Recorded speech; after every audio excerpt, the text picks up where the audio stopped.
movies used to be written a quarter mile at a time. Nothing else mattered.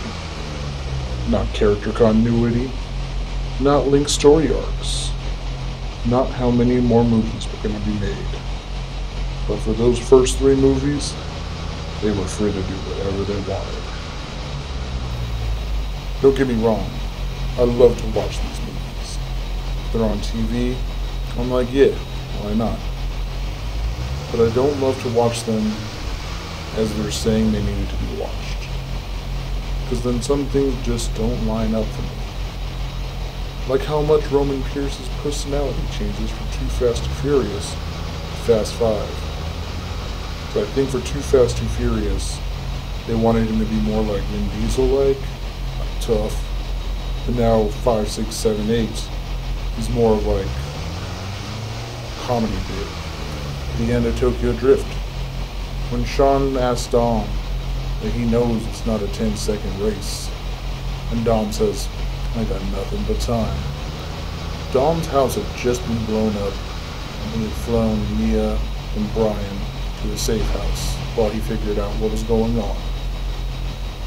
He went to Tokyo, told Sean he's got nothing but time, even though he's angry that Shaw killed Han and that he was bringing him home. See, a man that says he's got nothing but time makes me think he's not really worried about an assassination attempt on any other of his family members, or himself for that fact. I feel like we just try too hard to get back to 3 and justify it.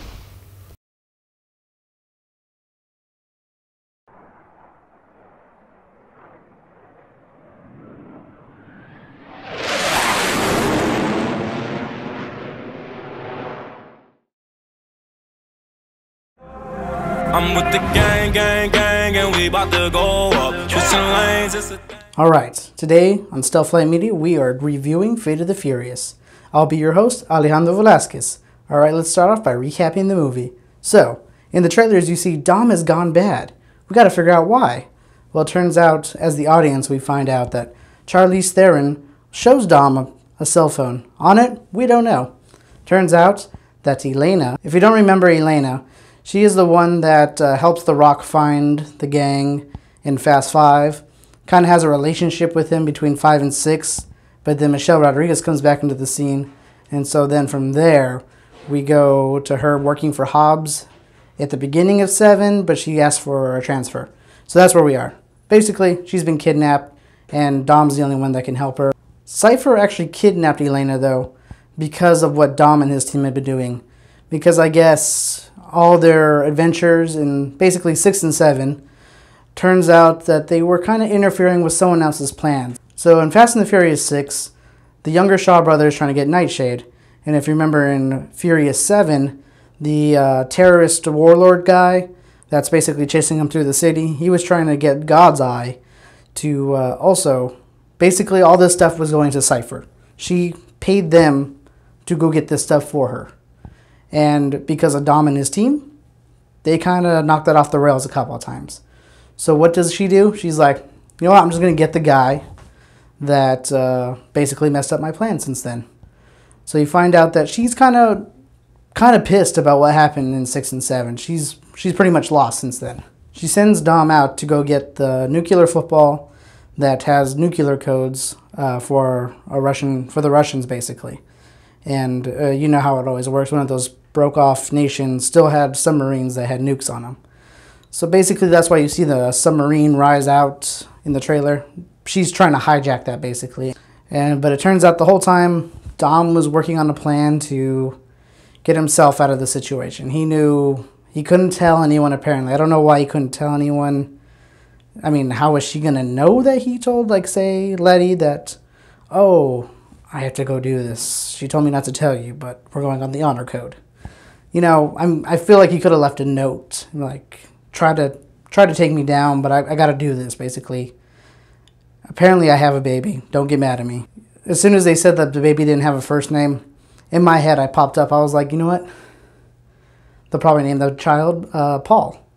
That was my thought. They ended up going with Brian. I mean, it's still the same idea. My only thing with naming the baby Brian was that in the movie universe or fictional universe this is set in, Brian O'Connor is still alive.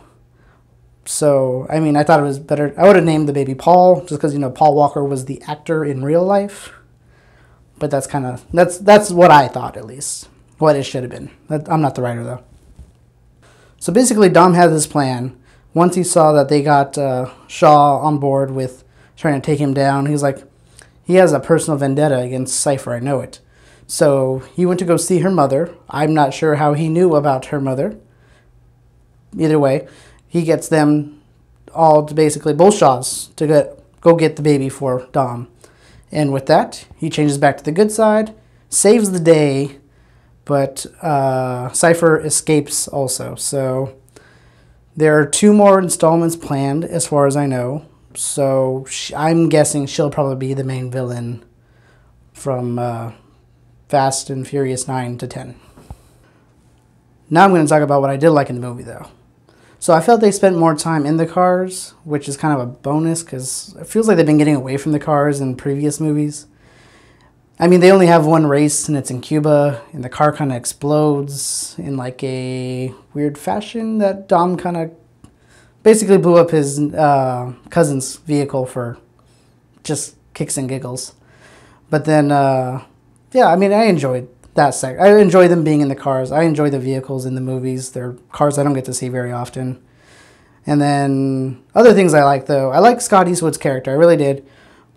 But it kind of felt like he was Brian Light Edition, or like if he wasn't in as deep with them. Because he's even driving the imports. He kind of looked like him a little bit.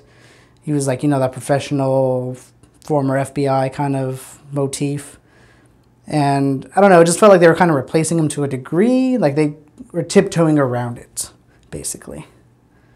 Another section I did like, though, is when Cypher hijacks basically all of the vehicles in a certain radius and drives them off parking garages, and she runs them all down the city like a river. And it's kind of enjoyable to see, because what do you do in that situation? Like, it's coming at me, run as far as I can, like try to outrun the vehicles. I don't know. But I think the real pain of that would be if you had to explain that to your insurance agent. Like, could you think about that for a second? Hello, this is Vanessa with Pro All General State Farmers. How can I help you? Yes, my brand new Jeep was remotely hijacked and driven off a 5-story parking garage. Oh, I'm sorry to hear that. That's been happening a lot lately. Can I ask you some questions to see if you're covered? Yes. How long have you been covered by us? I'd say probably, I think 8 years. Did you have nitrous oxide installed in your vehicle? No, I did not. Have you ever taken your vehicle to either Mexico, Brazil, London, Spain, Tokyo, Dubai, Cuba, or Russia recently? Not to my knowledge. Has your vehicle ever fallen from over 3,000 feet or more? What? No, that's just unrealistic. For legal reasons, is your last name either Toretto or Connor? And if not, would they recognize you as family? Who are these people? You have my account info. Question, sir.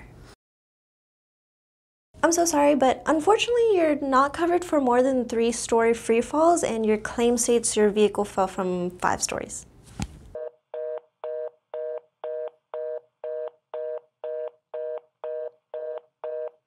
The other scene, though, I did like in that, pretty much the same scene, is where they're chasing Dom. Like, they go to the degree of, how do we stop him? Well, if we shoot basically grappling hooks at his vehicle and pin him down, maybe that can do it. And that worked for a little bit. I felt like there should have been like a step up from that. Like, once we have him, maybe we could electrify the car so it kills some of the electronics in it, or, you know, shoot out his tires so that way he's just running on the rims. It kind of felt like their plan was just to hold him there for as long as they could, but he was going to get out of it. We all knew it. And I'm kind of surprised they didn't know it. The fight scene seemed a little lighter in this movie versus others. Like, it wasn't as intense as Dwayne Johnson, The Rock, versus Vin Diesel in a hand-to-hand fist fight. or Jason Statham versus The Rock and Vin Diesel, or, you know, none of that. I mean, one of the more enjoyable fight scene parts were when Letty knocked one of the henchmen off a ledge into a propeller and made him go splat like he was some kind of character from Mortal Kombat. To me, I kind of thought that was funny. A little gruesome, but funny. And that's kind of like the highlight of the actual fighting to a degree. There's not really that much fighting scenes in this one versus other ones. I kind of feel like this particular movie was a little bit more thought out and long term. Because up until now, I feel like they kind of like, well, we got greenlit for another movie. Let's plan it like this. Oh, we happen to get greenlit for another one. Let's plan it this one. Like, they didn't think of them, and so they keep trying to like weave them in and out of each other. Like, well, how do we justify 3? We'll make it back to there. We'll point out to that one several times that we'll eventually get back to Tokyo and work that out. And then, you know, 5, 6, 7, like they all, basically they're trying to make them all work together. And now that they got greenlit for 3 additionals, so Fast 8, and now there's going to be 9, 10, you know, they're like, let's really think about this, sit down, let's get a character that can, basically, the villains kept getting bigger and bigger, and apparently Cypher is now the top of all of them because she's the one that hired all of them. So we'll see how that works out for the future. Now, where do I rank this movie? In all of cinema, I would rank it a 7.8. Like, it was worth seeing. Wasn't anything particularly new and fascinating. I mean, in the series, I'll give it like, you know, 8.2. It's not my favorite of them, but it's definitely not like my least favorite of them. As far as the theaters go, I think you should go see it in theaters at least once. I mean, it's a big budget movie, lots of eye candy, so, you know, it's worth seeing. It's visually appealing to you. But do I think you should see it multiple times? No, not really. You're fine just seeing it once. If you want to rent it, that's fine. But if you want to buy it, I would say, you know, if you already have the series, you might as well add on to it. If you're missing a couple, it's not going to kill you maybe to miss and maybe watch every now and then when it's on TV. Now, do I think it should have a sequel? We already know there are 2 more planned. So at this point, I'm just like, just do what you're going to do. I think it was fine ending it at the end of 6 when they had money and they were back home in LA. Even 5 I kind of thought was all right to end the series there. But then when you get into 7, there was opening like, you know, a jar of worms that you might as well ride this on to the end. What I'm told, though, is that 10 is it for that. Now, if they do a spin-off, I haven't heard if that's an idea yet. You know they like money, so you know it's a possibility. Because apparently, even Dwayne Johnson and Vin Diesel got over whatever feud they were having. And people are speculating, you know, when you make enough money on opening weekend, money solves everything. And so that's kind of what everyone's hinting at. So who knows? They might have a spin-off for all I know coming after 10. I was Alexandro Velasquez with Stealthfly Media. Click here to subscribe, or click here to watch more videos.